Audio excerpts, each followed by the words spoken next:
18, blocco della mobilità tra le regioni, chiusura dei centri commerciali nei fine settimana. Il governo prepara un nuovo DPCM, domani nuovo vertice con le regioni, poi il Premier andrà in Parlamento. Zaia, lockdown generalizzato non è sostenibile, non serve, sono favorevole a misure nazionali, decidiamole assieme, poi marcato a fonda, no a decisioni scaricabarile sulle regioni. Ipotesi di chiusura dei centri commerciali il fine settimana, i gestori lanciano un appello alla politica, non chiudeteci, garantiamo la sicurezza di tutti. Una domenica a Treviso, quello di oggi potrebbe essere l'ultimo pranzo domenicale alla luce di tutte le restrizioni a cui sta lavorando il governo, molti ristoratori ne sono già consapevoli. Notte di controlli per Halloween, rissa in centro, festa abusiva a Monigo e poi boom di chiamate al 118 per soccorrere trevigiani che si sono sentiti male dopo aver alzato troppo il gomito. Tamponi rapidi dai medici di base, sono già state individuate dai sindaci della Marca una settantina di sedi che potrebbero essere utilizzate per fare i test in sicurezza. Festa di Ognissanti con la tradizionale celebrazione del vescovo Tommasi al cimitero di San Lazzaro, il suo messaggio di coesione e unità in un momento così difficile.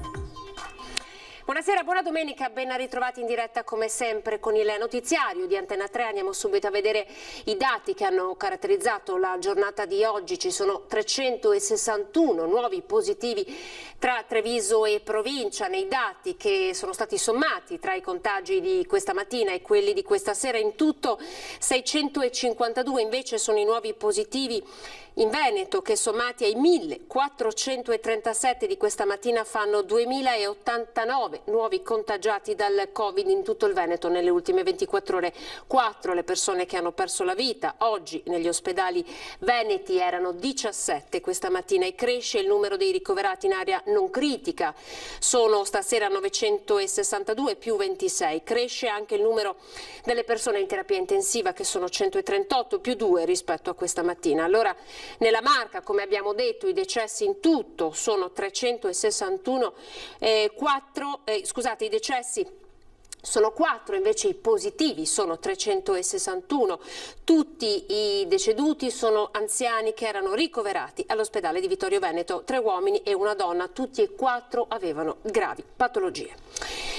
E come avete sentito nei titoli, il governo si prepara a varare un nuovo DPCM con limitazioni ancora più stringenti. Il decreto dovrebbe essere firmato da Conte entro domani sera. Oggi è stata la giornata del vertice con le regioni e gli enti locali. Tra le ipotesi c'è il coprifuoco alle 18 e i limiti di spostamento tra le regioni. Sentiamo.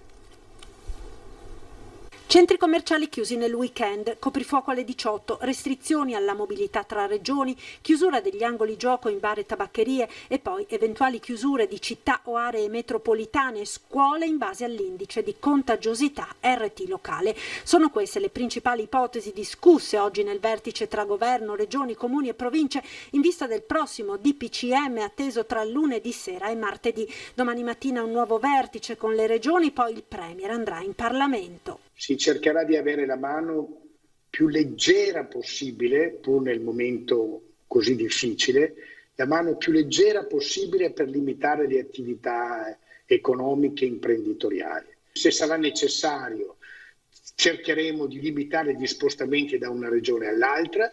Se sarà necessario, con l'apporto delle regioni, chiudere alcune zone che sono particolarmente colpite dall'infezione, perché quell'infezione non si disperda nel resto del cosmo italiano, si prenderanno queste iniziative, ma ripeto, con grande senso di responsabilità. Chi sarà penalizzato verrà ristorato, continua il sottosegretario. Il governo si gioca la faccia sulla capacità di liquidare quei quattrini che abbiamo promesso, che non sono irrilevanti e che devono giungere assolutamente nelle prossime settimane, diciamo tra il 15 e il 20 di novembre. Questo è un aspetto essenziale. L'ipotesi di un lockdown con limitazione degli spostamenti per gli over 70 proposto dalla Liguria e che ha scatenato una bufera sul governatore Toti è scartata dal governo. Molto complicato, le nostre vite sono vite complesse, abbiamo delle esigenze familiari, personali, è molto complessa da fare questa. Servono però i comportamenti individuali, quelli sì di cui parlavo prima, e se uno ha più di 65 anni, se uno ha una qualche patologia, se uno è dietro, non solo deve stare attento, deve stare attentissimo, perché se si ammala, se lo prende il virus, lui che ha altre patologie, quel virus lo porta dritto in ospedale, se ci sarà posto. Le dichiarazioni allora durante l'incontro del presidente Zaia, che ha fatto la sua parte ed avrebbe detto no a lockdown generalizzati. In Veneto la maggior parte dei malati sono asintomatici, anzi dei positivi, scusate, sono asintomatici, la sanità è assolutamente sotto controllo. Il lockdown generalizzato non è sostenibile e non serve. Zaia si sarebbe detto favorevole a misure nazionali, decidiamole assieme, e a chi ritiene può aggiungere misure territoriali restrittive. Dobbiamo fare squadra ed essere uniti tra noi e il governo, ma avrebbe sottolineato che l'RT non sempre è paragonabile tra regioni, perché il numero dei tamponi e del contact tracing sono diversi. Vanno irrobustite invece le cure domiciliari. E a questo proposito, all'incontro di oggi era presente anche l'ANCI con il presidente De Caro. Abbiamo sentito il presidente ANCI del Veneto, Mario Conte. Poi sentite invece che cosa ha detto l'assessore allo sviluppo economico del Veneto, Roberto Marcato. Limitazioni agli spostamenti delle persone che hanno più di 70 anni, chiusura dei centri commerciali durante il weekend. Sono alcune delle proposte avanzate al governo da alcuni governatori nel corso della riunione di oggi tra ministri e regioni in vista del nuovo DPCM, un incontro a cui ha presenziato anche ANCI con il presidente Antonio De Caro, in cui è stata anche ribadita la necessità di non imporre interventi generalizzati, ma dare risposte e speranze alle categorie più in difficoltà. Uno degli elementi di maggior difficoltà in questa gestione sanitaria è stata proprio l'incertezza su quelle che erano le misure adottate da questo governo, quindi abbiamo bisogno di chiarezza e di tempi rapidi. Dal Veneto continua ad arrivare la richiesta di un intervento più strutturato che ipotizzi un sistema di interventi tali da far convivere la nostra vita con il virus. Noi non siamo in grado di resistere economicamente nemmeno di fronte a un mese di chiusura totale. Io non so se si abbia consapevolezza di questo. Non abbiamo nessun altro strumento se non la chiusura, che mi sembra francamente poco, nel senso che io per esempio speravo che il Comitato Tecnico Scientifico avesse studiato delle dinamiche, delle modalità operative di convivenza con il virus. Durissimo l'assessore Roberto Marcato, che ha parlato di scaricabarile del governo, sia misure territoriali coerenti con l'emergenza, ma le decisioni non siano solo a carico delle regioni. E quindi non ci sono più risorse, non sanno più che pesci pigliare, allora dicono lasciamo alle regioni la responsabilità. È un po' troppo comodo, insomma i buoi sono scappati, adesso caro governo vai tu a rincorrere i buoi, non è che puoi lasciare le regioni da sole a decidere di fare i cattivi, non è così che funziona. Roberto Marcato tra i favorevoli delle chiusure dei centri commerciali durante il weekend, gli stessi oggi hanno fatto sentire la loro voce. Siamo in grado di lavorare in sicurezza, hanno detto. Noi vogliamo andare avanti sicuramente e vogliamo garantire sicurezza alla clientela che frequenta i centri commerciali. Questo è l'appello che arriva da uno dei centri commerciali più grandi della Marca, dove tra gel per la sanificazione, percorsi tratteggiati e ingressi contingentati si fa di tutto per garantire la sicurezza, una risposta a chi vorrebbe chiudere le gallerie commerciali o comunque ridimensionarne i flussi.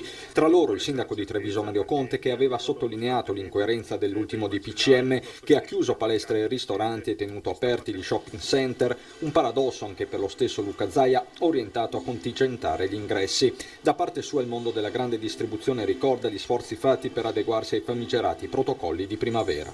I centri commerciali hanno ottemperato tutte le disposizioni emanate del DPCM, soprattutto in materia di sicurezza, quindi segnaletica, sanificazione degli ambienti, sanificazione degli impianti di raffrescamento.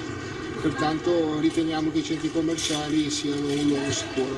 Nel caso del centro commerciale di Roncade, la proprietà è venuta incontro ai singoli negozianti, abbassando gli affitti. Dalla prima pandemia è venuto incontro appunto ai commercianti presenti nel centro commerciale con delle scontistiche forti sugli affitti e questa cosa vale anche per le eventuali nuove attività. E qui, come altrove, si guarda ad un Natale sempre più incerto.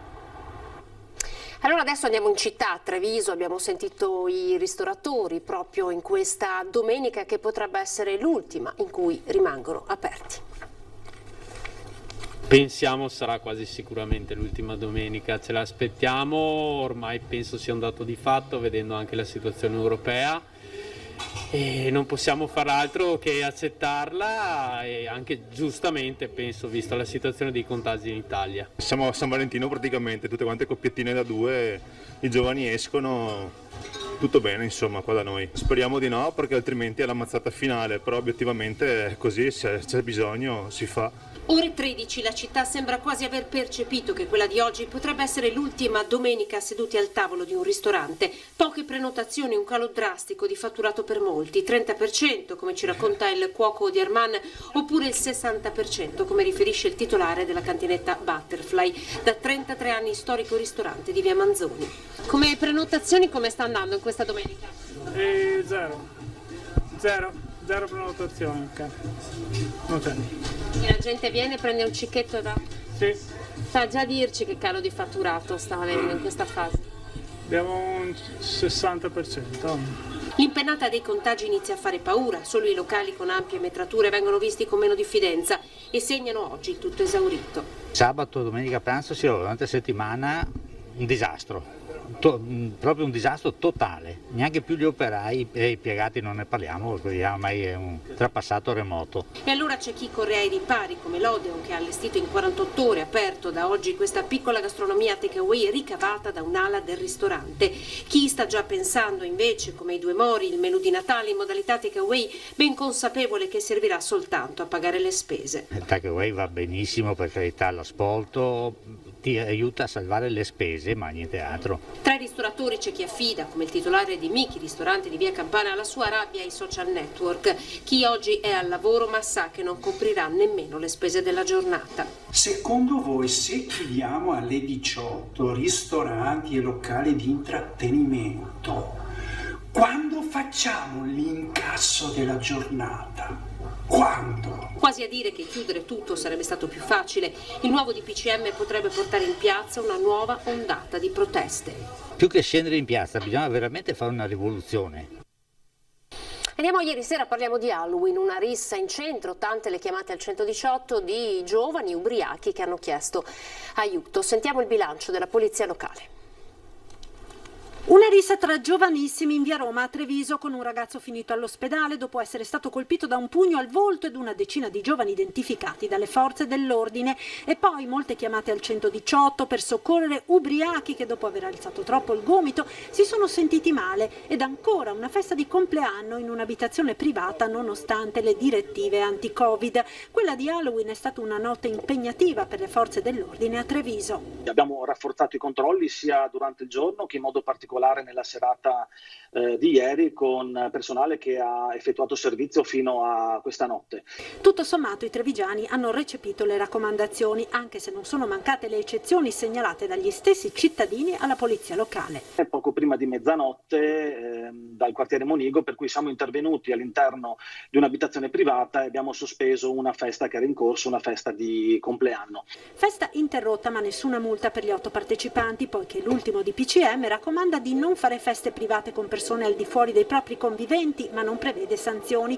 Più preoccupante invece il numero di chiamate al 118, già sotto pressione per il Covid, per soccorsi a persone colte da malore in seguito all'abuso di alcol. Purtroppo queste serate, queste feste portano le persone ad alzare troppo il gomito, però ripeto, i controlli ci sono da parte di tutte le forze di polizia, per cui chi sgarra alla fine ha delle conseguenze molto pesanti, sia sotto l'aspetto sanitario, e ripeto, l'abbiamo visto dal numero delle chiamate che sono pervenute al pronto soccorso, ma anche dal punto di vista dei controlli. E ripeto, ieri sera un incidente con una persona che addirittura era senza patente di guida, per cui le sanzioni in questo caso sono state molto pesanti. Tamponi che dovranno fare i medici di base, sono già una 70 le sedi che sono state individuate dall'ULSS per poter espletare questo servizio. Tamponi dai medici di base. Il governatore Zaia ha firmato l'ordinanza che vede l'applicazione in Veneto dell'accordo nazionale tra il Ministero della Salute ed i condotti per l'esecuzione dei test. Alcune sigle sindacali dei camici bianchi sono in rivolta, chiedono spazi alternativi agli ambulatori e sicurezza per medici e pazienti. L'ULSS rassicura. Forniremo ai medici dispositivi PPE, quindi mascherine, sovraccamici, tutto quello che serve per proteggersi, e naturalmente anche i contenitori dove mettere il materiale, chiamiamolo così, infetto. Nel frattempo è scattata da parte dei sindaci della Marca la caccia agli spazi nei quali i medici di famiglia potranno fare i tamponi senza che vi siano contatti tra i sospetti positivi al Covid e i pazienti che vanno in ambulatorio per altre patologie. Abbiamo già stilato un elenco tutti assieme dei 3 distretti che poi domani daremo, proprio in queste ore lo stiamo ultimando, già 70 sono le strutture, su 94 concluderemo entro qualche ora, e come abbiamo fatto per la parte delle vaccinazioni, la disponibilità è stata data a 360 gradi. Partiamo sia di parcheggi, ma non solo di parcheggi, che quindi sarebbe più semplice nella modalità del drive-in, ma anche tutta quella parte che possono essere strutture al chiuso. Chiaramente attendiamo di conoscere assieme all'azienda sanitaria, quindi col direttore generale dottor Benazzi e con i medici, le modalità che a loro sono più idonee. Con i tamponi rapidi effettuati dai medici di famiglia, prosegue il direttore generale dell'ULSS, si potrà ridurre la pressione sui Covid point. Che comunque manterremo, magari con orari ridotti, sicuramente quello notturno resterà, perché vediamo che c'è comunque una buona affluenza, 200-250 persone ogni notte che arrivano dalla provincia, e quindi quello lo manterremo. Andremo a ridurre gli altri e utilizzeremo magari il personale per fare più il contact tracing, cioè per fare ovviamente i contatti dei pazienti che sono delle persone che sono risultate positive. Con le immagini adesso andiamo a San Lazzaro, al cimitero, la celebrazione alle 15 oggi del vescovo Monsignor Tommasi e il suo messaggio, il suo invito all'unione e alla coesione di un'intera comunità.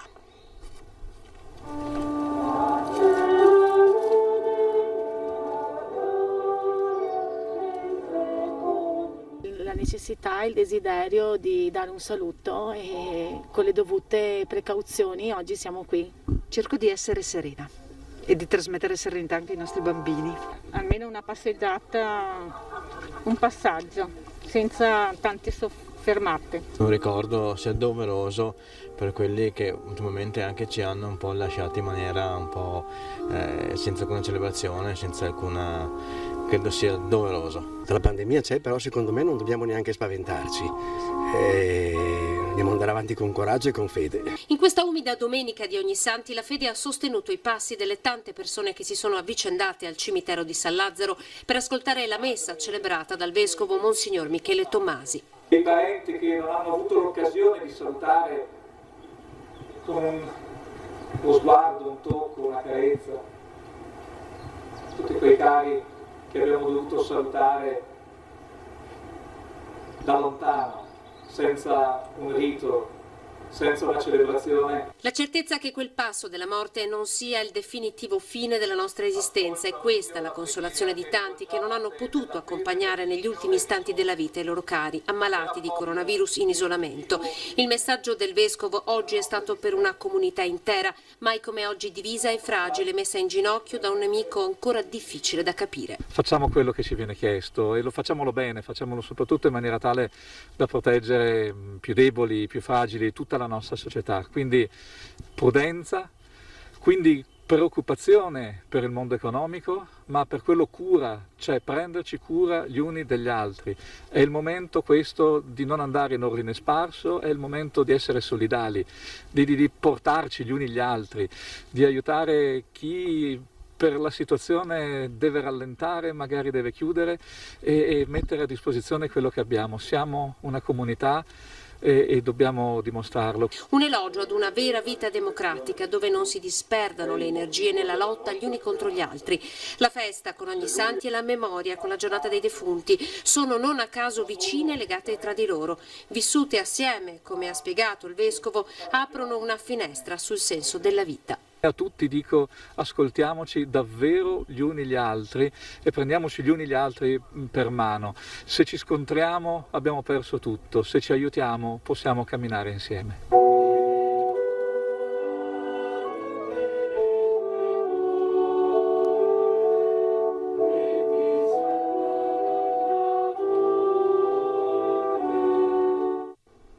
pochi secondi di pubblicità, tra poco.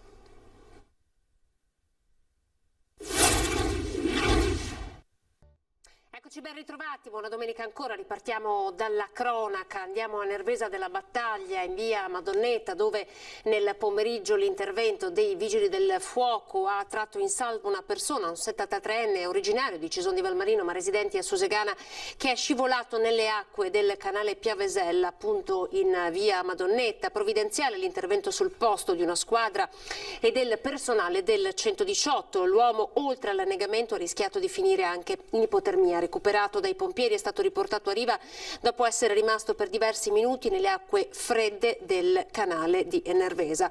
Sul posto le forze dell'ordine per i rilievi e sulla dinamica dell'accaduto. E sono tante le sfaccettature del coronavirus e le ripercussioni che sta avendo nella nostra vita, nella nostra psiche, dalla solitudine tra gli anziani all'isolamento dei più giovani. Abbiamo fatto un approfondimento su questo. L'isolamento per l'essere umano crea tantissimi disagi, possiamo parlare degli anziani, dell'isolamento eccessivo, dei declini, piuttosto che delle violenze domestiche che si sono acuite in questo periodo, piuttosto che gli adolescenti che molto hanno sofferto questo isolamento e in alcuni casi lo hanno addirittura prorogato con una sorta di hikikomori, questa sindrome proprio di ritiro sociale. Ed è proprio questo l'aspetto che più preoccupa gli stessi specialisti che negli ultimi tempi hanno visto un aumento tra i più giovani di casi di hikikomori, una sindrome cresciuta negli ultimi anni e che ha subito un significativo incremento durante il lockdown.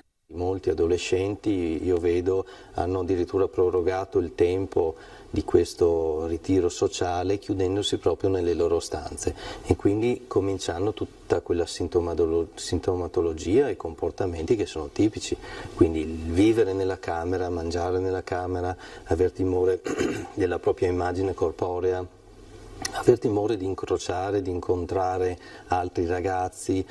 Un alibi, sì, una sorta di tasto di pausa alla propria vita che però ovviamente tampona ma non risolve. Importante nell'aiutare i ragazzi ad uscire da questa condizione il comportamento dei genitori a partire dal dialogo.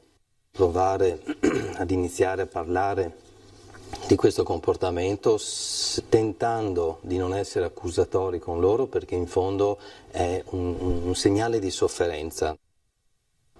Come stanno vivendo i bambini questa situazione difficile? Lo abbiamo chiesto a dei genitori di un asilo di Gorgo al Monticano. Il coronavirus ha stravolto davvero tutti, anche i bambini che vanno all'asilo. Niente più arrivi in massa e tutti assieme nell'unica entrata. Ora tutto è scandito da lista oraria, termometro e igienizzanti. Gli psicologi hanno già avvertito, i bambini risentiranno di questo tempo di mascherine e restrizioni, ma soprattutto della tensione costante che percepiscono dagli adulti.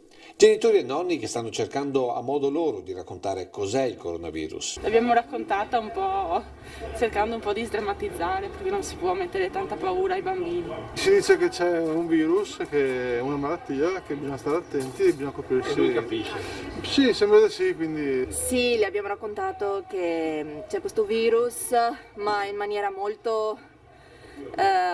come dire, favolosa, ecco, da favola. Ci sono secondo me bambini che vivono serenamente il momento, forse perché magari anche a casa respirano un'atmosfera tranquilla, altri che in alcune occasioni nominano il virus e quindi ce l'hanno un po' più presente nella loro vita anche quotidiana. E i bambini? Ecco cos'è per loro il coronavirus. Valentina, tu sai dirmi che cos'è questo virus?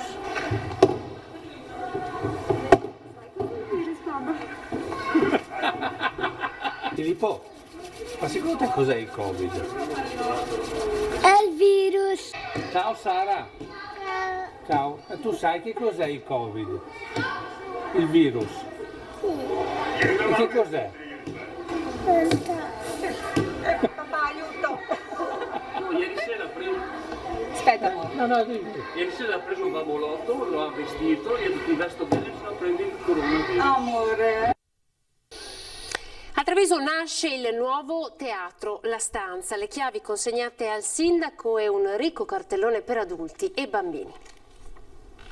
Penso che forse in Italia siamo l'unico posto a Treviso in cui oggi viene aperto un teatro nel momento in cui tutti i teatri sono chiusi. Perché senza di voi questa cosa non si sarebbe potuta fare. A Treviso la cultura non si ferma. In via Pescatori, in pieno centro storico, apre il nuovo teatro La Stanza. La consegna simbolica delle chiavi ha particolarmente emozionato il sindaco Mario Conta. Questa è la prima chiave, tant'è che sono veramente emozionato, di apertura, no? Perché una chiave tu puoi usarla per chiudere o per aprire. Certo. Un regalo alla città in un momento di chiusura per colpa della pandemia. In questo teatro di 80 posti, quando sarà possibile, si spera dopo il 24 novembre, sarà presente un ricco cartellone per adulti e bambini tra spettacoli di teatro, letteratura, fotografia, artigianato e arte. La rassegna si intitola Metamorfosi e si articola in 5 filoni differenti per 38 appuntamenti. Nel frattempo la stanza a Spazio Eventi sarà aperta ai visitatori che vorranno vedere la mostra fotografica di Maristella Viotto. È un segnale importantissimo di continuità, noi non ci fermiamo, è un teatro che rimane aperto, quindi l'arte che aiuta l'arte, perché rimane aperto grazie ad una mostra fotografica e soprattutto la rassegna e i contenuti di questo teatro saranno una contaminazione di tutte le arti, quindi ovviamente dall'arte del teatro fino alla fotografia, all'artigianalità artistica, una delle caratteristiche del nostro territorio. La cultura non si ferma in città. Al Teatro del Monaco nel frattempo gli spettacoli continueranno con le dirette streaming. È già passato in Commissione Giustizia il disegno di legge che riabilita la distillazione della grappa in casa, un ritorno alle origini che abbiamo ricreato alle pendici del Cansiglio. Mario, ma una volta come si faceva la grappa?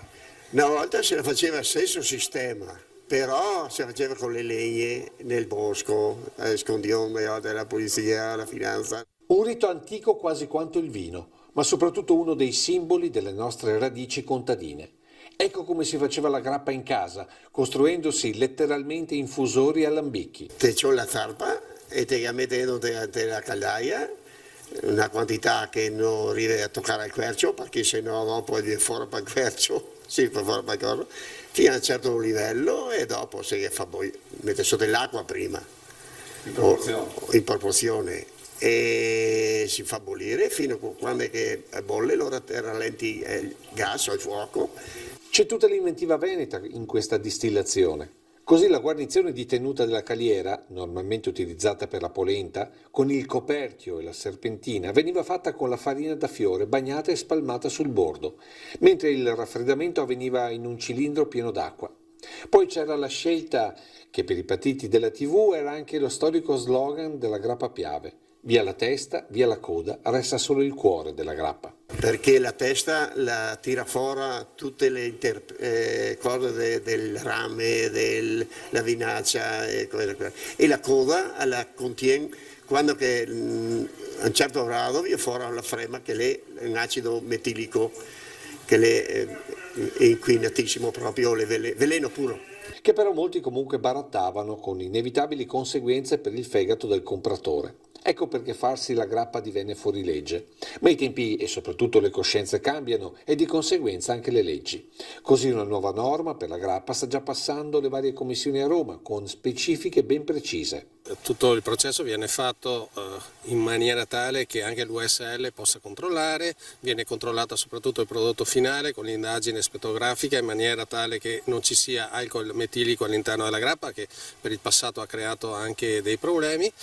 Viene normata la quantità, la proposta in commissione è massimo 20 litri per uso domestico o per poterlo regalare. È una tradizione che si consolida nel nostro territorio, in tutti i paesi d'Europa si sta andando in questa direzione, in Austria è già stato fatto, in Svizzera è già stato fatto, manca ancora l'Italia e spero che questo disegno di legge quanto prima possa portare un po' di felicità anche a tutte quelle persone che vogliono farsi tranquillamente la grappa fatta in casa e che oggi qualche problemino ce l'hanno. Rinviata la partita di basket della sesta giornata di Serie A in programma oggi alle 18 tra Treviso e Reggio Emilia a causa di altri 10 casi di coronavirus tra gli atleti della squadra in casa. I nuovi positivi emersi dai tamponi antigenici vanno ad aggiungersi ad un caso che era già noto. La decisione è stata presa dal presidente della Lega Basket Umberto Gandin. Ci salutiamo con una copertina che abbiamo realizzato oggi, 1 novembre 2020, sono 10 anni dalla storica alluvione che in Veneto ha coinvolto 130 comuni particolarmente colpiti, il Padovano, il Vicentino, 2 i morti, 4.500 gli sfollati. Abbiamo dedicato a questo difficile momento del nostro territorio la copertina del nostro telegiornale e poi a seguire come sempre le previsioni del tempo. Grazie per essere stati in nostra compagnia, ancora una buona domenica a tutti voi.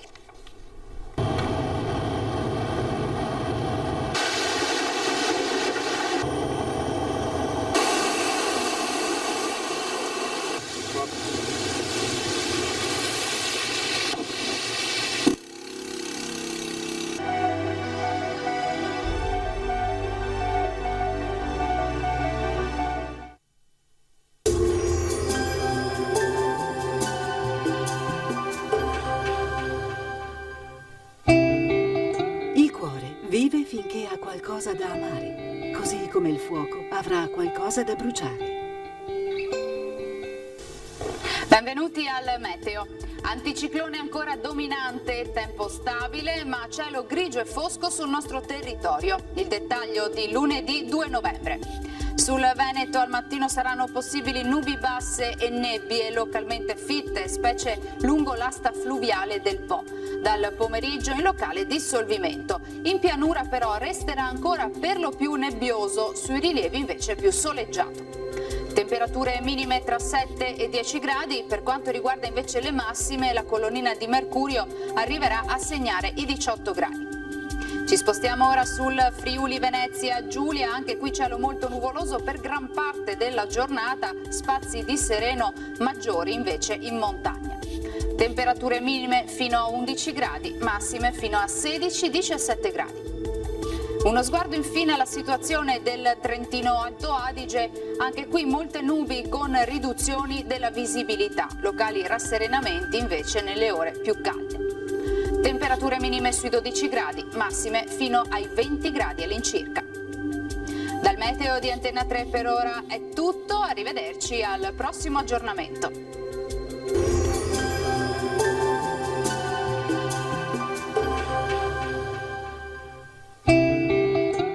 Il talento è scintilla, il genio, fiamma.